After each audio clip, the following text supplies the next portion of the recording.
Assalamu alaikum wa rahmatullahi wa barakatuh. Karibuni tena. Welcome once again to Mewa Digital Hub channel. And today I'm passing you through chemistry. And today we are going to study a topic called salts. Okay, topic called salts. It's a very important topic, and therefore also, just like usual, I won't take too much time in explaining this topic to you. Also know that I'll be touching on the main concepts. Okay, so you as a learner, I think you can take this chance also to research further using your books and revision books. Okay, let us start.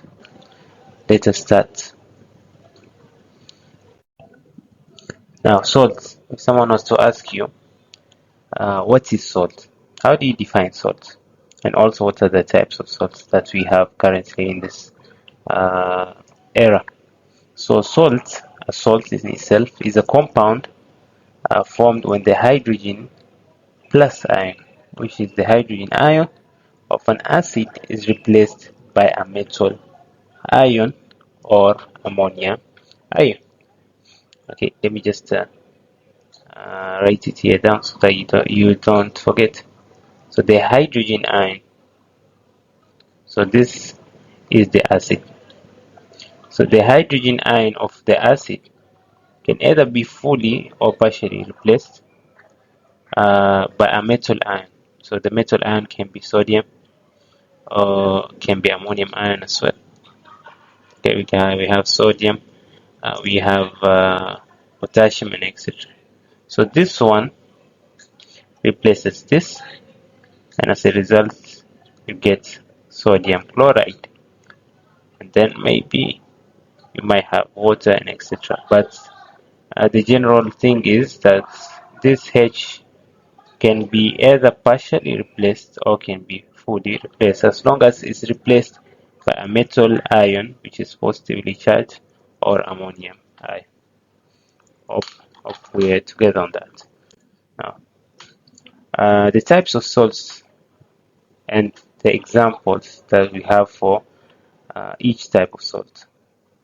So salts are usually categorized into 4 as per the textbook that you're reading, but there's a fifth one which you might have not encountered in your textbooks, which I'll also tell you. But as long as you know the 4 basic ones, you're good to go. So you have the first one being normal salts. And how are normal salts formed? So normal salts are usually formed when all the replaceable H plus ions or the hydrogen ions of an acid is replaced. So the H, which was from the Cl or the SO4 or the nitric acid, it's not a must for it to be only chlorine or hydrochloric acid. It can be nitric acid or sulfuric acid. So when you react it, let's say for example sodium hydroxide, and all the H will be replaced by the metal ion, therefore forming a normal salt. So normal salts are usually formed when all the replaceable hydrogen ions of an acid is fully replaced. So acid salts are formed when some but not all replaceable hydrogen ions. Okay, so not all of the hydrogen ions are fully replaced, so it's partially replaced, and that's why you might get sometimes where you have sodium hydroxide plus HCl, it might form like sodium HCl, or let's say for example sodium hydrogen sulfate. That's a good example, or sodium hydrogen carbonate. So one of the hydrogens are left behind, while the other hydrogen formed water. Okay. And as usual, the example of normal salts also, we have sodium chloride, we have potassium nitrate, we have copper sulfate. Let's go to another type of salt, and that is the basic salts. So the basic salts, these are formed when a base is not fully neutralized by an acid. Okay, it's not fully neutralized by an acid. So you may have, like for example, basic lead carbonate. Okay, so we have basic lead carbonate. Not all of the base is neutralized in acid. Otherwise, if it was fully neutralized, then you'll have gotten a normal salt. Then let's go to another type of salt, which we refer to it as a double salt. So a double salt is usually formed from the combination of two simple salts in stoichiometric proportions. So in short, you may have two cations or two anions in that salt, in which, for example, let's take a good example of potash alum. We have potassium ion, we have also H plus ion there. Okay, we have aluminium. So, but the main ones are potassium and aluminium. Okay, so we have two cations. We also might have another anion, but most probably we have two major cations. So another good example is iron and ammonium, which we refer to it as a mole salt. So that's a double salt. From the word double, I think just two is a combination of two simple salts. Complex salt. This is an additional example or additional type of salt, which we refer to it as a complex salt. So it's just these are salts with a complex ion. That's why most of the time you're not taught about this, because this is something that you haven't reached yet. So a good example is potassium hexa. Uh, you can recite it by yourself. I don't want to confuse you, otherwise you you'll get bored. So let's go to the other slide. So we've basically touched on the type of salt and the examples that we have. Okay, so let's talk about the solubility of salts in water. Right.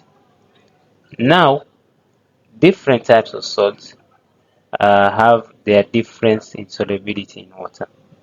So before anything, for example, take those salts, dissolve them in water.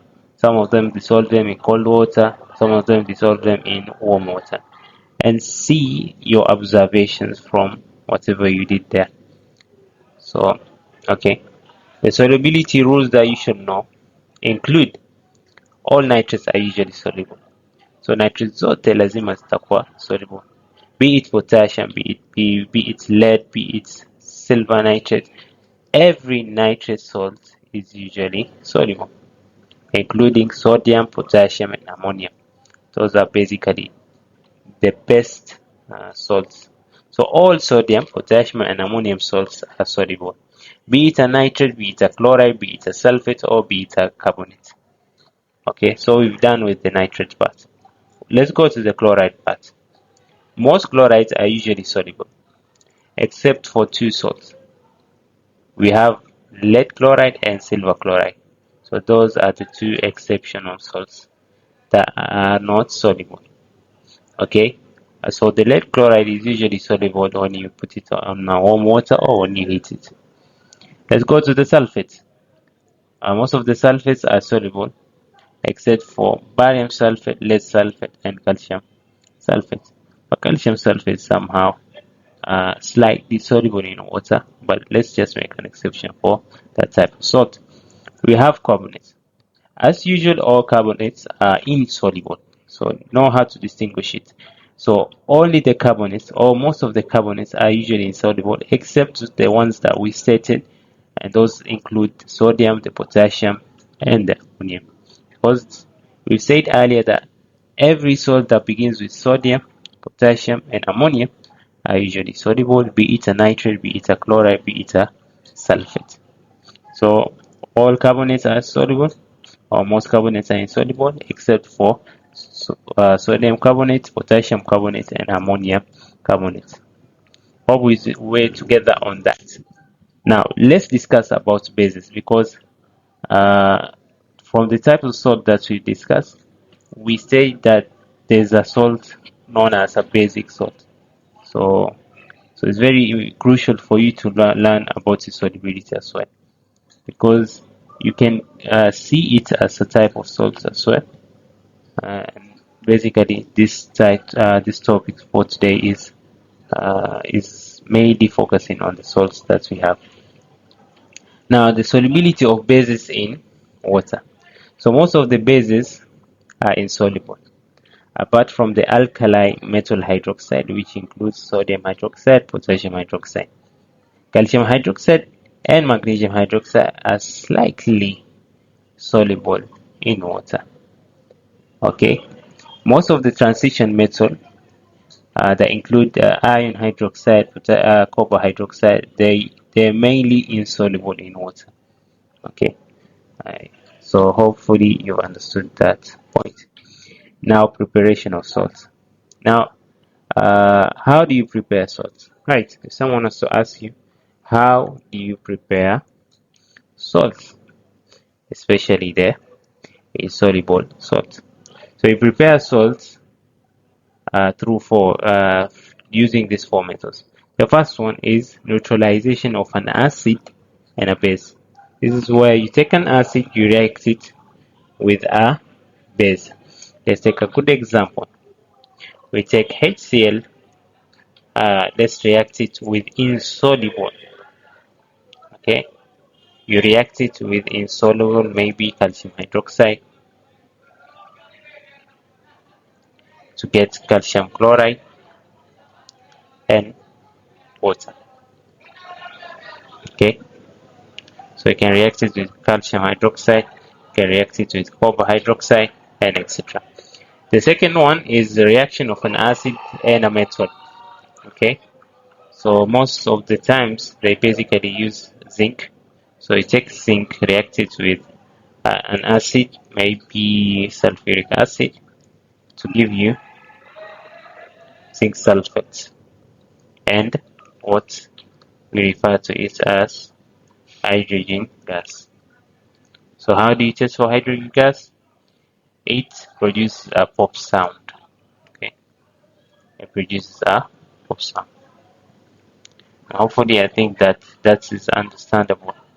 So those are the first two. The third one is reaction of an acid with a metal oxide. It can be an insoluble metal oxide. We can have a soluble oxide, maybe for example sodium hydroxide reacted with sulfuric acid. Okay, that's the third one. And the fourth one, I think, yeah, neutralization of an acid and a base. So most probably this one is discussing more of the insoluble, and this one is discussing of the soluble base because of the neutralization part. So just correct it where there's something need to be corrected. So let me just correct it. So this one is not HCl, but instead it should be what? It should be sodium hydroxide plus HCl to give you sodium chloride plus water. So the reaction of an acid plus a metal oxide, most probably here we can use copper oxide maybe. So you can use copper oxide plus your HCl or your sulfuric acid to give you copper chloride, okay, plus hydrogen gas. So an insoluble base with an acid. And the last one is most probably metal carbonate. So you can take like sodium carbonate, react it with a sulfuric acid, okay, to give you sodium sulfate plus CO2, or let's say plus water plus CO2. I haven't balanced because of time, so try your level best to ensure that these equations are balanced. It should be balanced. Okay, so now let's continue with the other slide. So preparation of soluble salts. So what are the procedures that you should take? Especially when you're using the neutralization process, how do you use it, and what are the procedures that you should take for you to get the end result? Okay, so when using it, For soluble salts where both reactants, acid and alkali, are soluble, for example, they have sodium chloride and potassium nitrite. So we get those soluble salts, especially if you want to get sodium chloride and potassium nitrate. Usually take a strong alkali, react it with an acid. So this is a procedure that you should see here. So you pipette a known volume of alkali into a conical flask. Add a few drops of the indicator, be it a methyl orange or a phenolphthalein. So you fill the burette with acid of known concentration. Okay, so usually when you take your phenolphthalein, it usually becomes pink. The color changes to pink. This is to show that there's a base in that conical flask. And once you fill the burette with an acid and then start to open that burette, and when you start to add acid dropwise to that conical flask containing the alkali with the pink color because of the indicator, so the indicator will change its color to colorless. So ensure that you drop few drops until the color changes immediately. So don't wait until it changes. You take time and etc. So as soon as you get the color change, you stop the reaction or you stop the process there. So add acid dropwise until the indicator changes color, and that is what we refer to it as the endpoint. So repeat like 3 times to ensure that you have an accurate result. So repeat it without the indicator using exact volumes. And then lastly, evaporate the solution gently to saturation. So when you want to get that salt, because after this sodium hydroxide reacts with the HCl, you get a product known as sodium chloride. Okay, now sodium chloride is like, what do you call it? It's not purely solid because you'll see some hydration there. So for you to remove that water from that salt, okay, because it's somehow gooey. So for you to remove that water, you need to heat it, but make sure you heat it to saturation. Once you heat it to saturation, and then you dip the metal rod into it. So the metal rod will help you to determine whether the salt is fully produced or not. So evaporate the solution gently to saturation and then allow the crystals to form. So you allow it to form by cooling it. And if you want, you can dry it in between the filter papers. So that's the first method that you should know. Method 2 is when you react an acid with excess insoluble base or carbonate. Okay, so you take the acid. So first thing, okay, is made, but before I state the procedure, you should know which type of salt to use this process. The types of salt that you get from this process include copper sulfate and zinc sulfate and etc. Okay, so the procedure that you should take include, firstly, you warm the dilute acid in the beaker. So the dilute acid may include sulfuric acid or HCl, and then add excess insoluble base or oxide or carbonate. Or for this case, we're adding excess insoluble base. You can add excess insoluble carbonate. Okay, so you add excess of it until no more uh, until no more of the base dissolve in that acid. Okay, so make sure you first warm the dilute acid so that the reaction can take faster when you're reacting it with the insoluble base. The second one, you add excess insoluble base into that sulfuric acid until no more dissolves. So that's the saturation stage. And then you filter to remove the unreacted base or carbonates, because we want the salt, we don't want the unreacted solid. So we filter it, we get the unreacted solid as our residue and the salt as our filtrate. So for this case, If you're using copper, let's say if you're using zinc carbonate uh, and sulfuric acid, then the end product will be zinc sulfate. So the zinc sulfate will become a filtrate. Okay, you evaporate the filtrate gently because it's still diluted with water, so it still has water in it. So evaporate the filtrate gently to form a saturated solution, or you can write it as heated to saturation, and then allow the solution to cool slowly for larger crystals to form, and then dry the crystals between the filter papers. So this is a procedure which you should know because most of the questions ask asked in this way. Okay. The next one we have preparation of insoluble salts, the procedure that you should take. But most of the time, for you to prepare an insoluble salt, you use a method called precipitation reaction, or you also call it double decomposition. Okay, double decomposition. So this usually involves two soluble salts. Okay, we usually use two soluble salts when reacting for you to get an insoluble salt.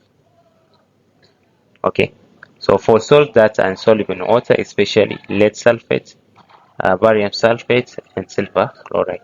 So you use this method to get salts like lead sulfate, barium sulfate, and silver chloride. So the procedure that you should take. So first, mix two solutions of soluble salts, one being lead nitrate and the other one being sodium chloride.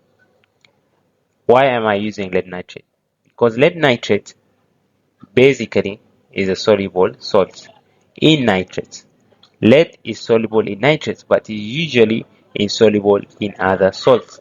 So for example, if your end result will be lead chloride, and obviously lead chloride is insoluble or white precipitate. You can get lead sulfate, which is also insoluble. So make sure when you're reacting to soluble salts, ensure that one of the salts that is soluble, at the end result, you'll get an insoluble salt from it. So for this case, we have lead nitrate and sodium chloride. So the nitrate will be taken by the sodium. So therefore, forming sodium nitrate. And the chloride will be taken by the lead, therefore forming lead chloride. Hopefully we are together. So one will be solid and the other one will be aqueous. This is the lead chloride is usually the white precipitate. So the next step is to stir well until precipitate forms. So make sure you stir because of the reaction to take place. So and then filter it to collect the insoluble salt. So you filter, you'll get sodium nitrate as our filtrate and lead chloride as our residue.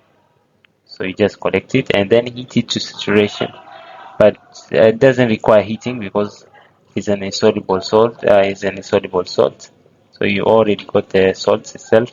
But the most important thing that you should know that you need to wash the precipitate with distilled water to remove any impurities, and then dry between the filter purpose.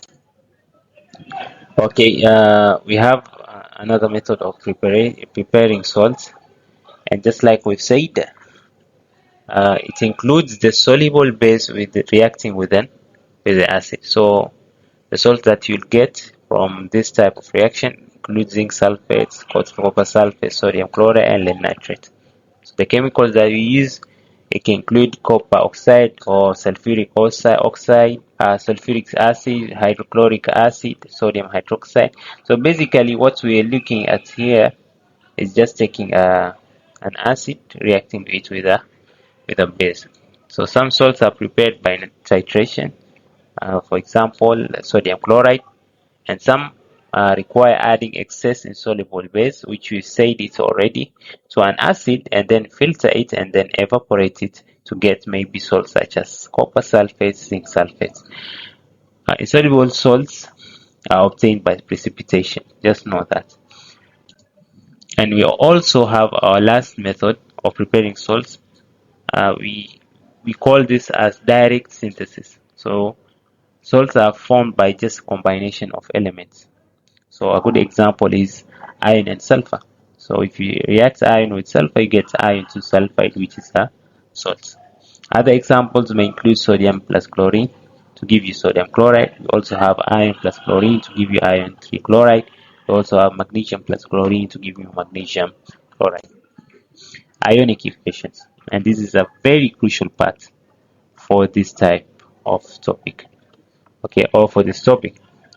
So whenever someone writes for you an equation like this and you're told to write an ionic equation, so how will you write it?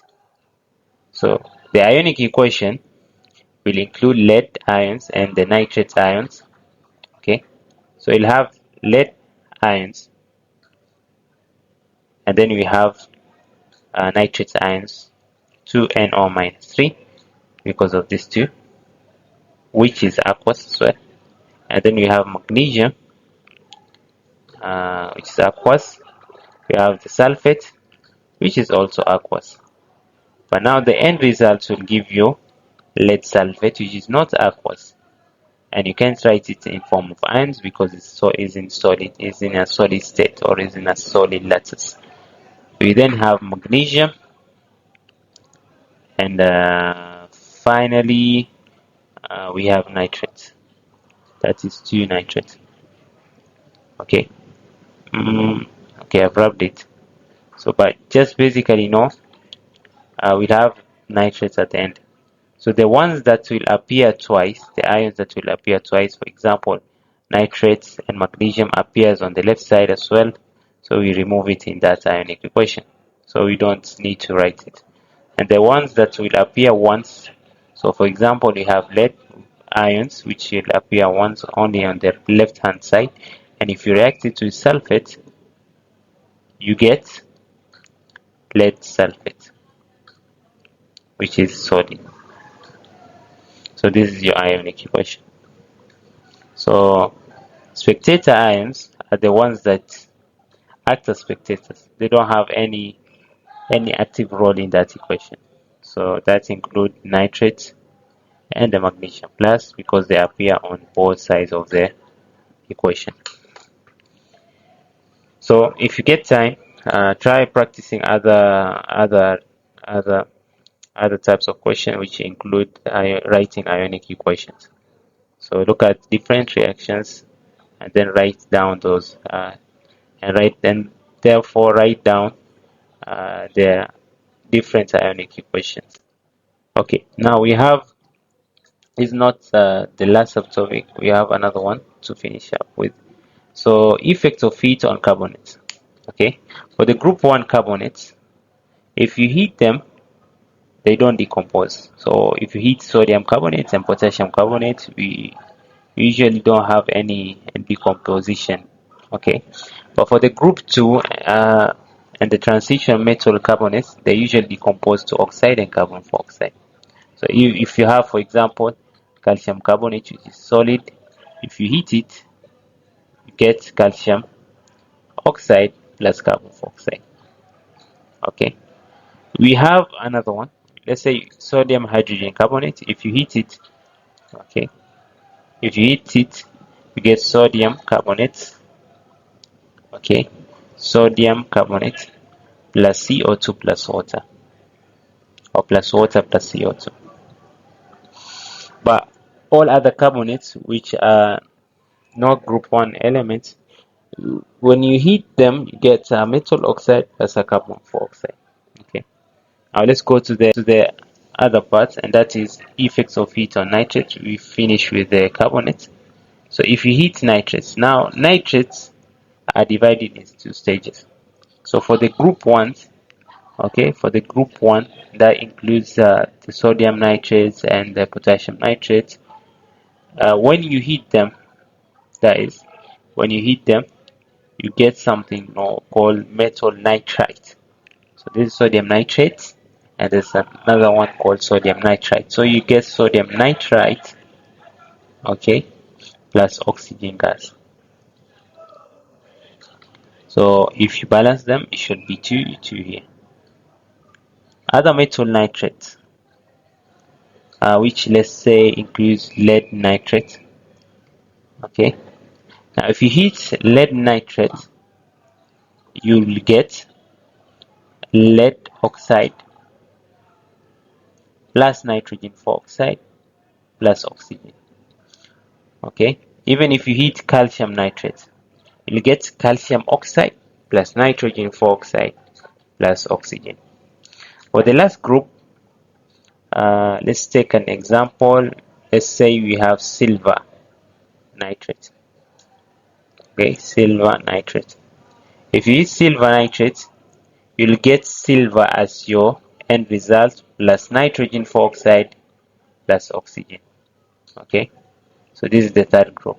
So just like we said, for the first group, usually don't decompose unless it's in the form of hydrogen carbonates. But if it's sodium carbonate or potassium carbonate, they're usually stable and therefore don't decompose. For the group 2 and other transition metal carbonates, they usually decompose to give you sorry. I was for the carbonates, that is. For the carbonates, for the group 2 and the transition metal carbonate decompose to give you oxides and carbon oxide. For the nitrates now, the group 1 element that includes sodium nitrate, if you heat it, it gives you sodium nitrite plus oxygen. So for the group 1 on nitrates, you just get nitrite, metal nitrates, and oxygen. For the group 2, which may include lead, it's going as per the reactivity series, so which include lead, we have zinc nitrate, we have calcium nitrate. When you heat them, it gives you lead oxide or metal oxide plus nitrogen oxide plus oxygen. For the last group, and that includes the nitrates with the least reactivity series, for example, we have copper nitrates and etc.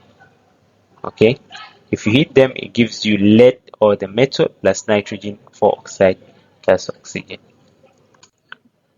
Okay, so effects of heat on sulfates. So we've already finished on carbonates and nitrates. So most sulfates are usually stable on heating, but some decompose to give you oxide and sulfur 6 oxide. So let's take an example. We have copper sulfate, or which has water crystallization. So when you heat it, it gives you copper sulfate or anhydrous copper sulfate plus the water crystallization.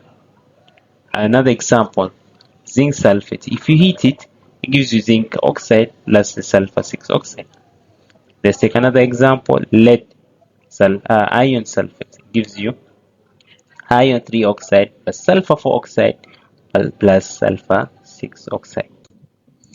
Now, the last stage and the very important stage. Now, salts also have its own natures, okay, in terms of exposing it to the environment and how it behaves. So the three different natures or the three different types of nature include first, hygroscopy, deliquescence, and then efflorescence. Okay. Now, hygroscopy is the existence as well as deliquescence and the efflorescence. So this is just the process. But the results that you obtain from hygroscopy, we call them hygroscopic salts, and those are the end results of hygroscopy. Okay, so hygroscopic salts now are defined as salts which absorb moisture but do not form a solution. Okay, so I'm repeating again, hygroscopic salts are salts which absorb moisture but don't form a solution. A good example that we have include concentrated sulfuric acid, we have calcium oxide as well. Okay, so they just increase in size but they don't form a solution. The liquescent salts are salts which absorb moisture as well as dissolve in that moisture to form a solution. Okay, so it absorbs the moisture and therefore dissolving in that solvents, or let's say that moisture, to give you a solution. A good example that we have includes sodium hydroxide, calcium chloride. And then we have efflorescence. Efflorescent salts are salts which lose water of crystallization on exposure to air, and that include sodium carbonate with the water of crystallization, and as well copper sulfates. So know how to distinguish between hygroscopic salts and liquescent salts. Both of them absorb moisture, but the difference in this is that it doesn't form a solution but becomes damp. For the liquescent salt, it absorbs moisture and also dissolves to form a solution. As for the efflorescent, just from the word efflorescent, means that it loses the water of crystallization on exposure to air. Last but not least, so in this last topic, we'll also need to know the uses of salt and etc. So let's take sodium chloride as our salt. So where does sodium chloride used? We use it for you use it in food seasoning and also preservation, especially when people are preserving fish and etc. We have copper sulfate, which is used as a fungicide and used in electroplating. We have sodium carbonate, which is also a salt. We use it in glass making and water softening. And this one, I think sodium carbonate, it can be obtained from Tron as well, if I'm not wrong. Okay, and also from the solvay process. We have potassium nitrate. Potassium nitrate, most of them are used as fertilizers and as well as explosives. And the last one is alums, which is used for water purification and dyeing. So with that all, hopefully, or I hope that you've understood this lesson. So if you have any inquiries or queries, you can write it on the comment box. But with that, I want to thank Mewa for giving me this opportunity. And in the next lesson, we're going to study a lot of things. So just stay tuned. Click on that icon bell that we have down there below. Don't forget to subscribe to the channel. And any maybe if a human is to error. So in case nimekosea mahali, kindly forgive me and also correct me. Okay. وهذا السلام عليكم ورحمة الله وبركاته.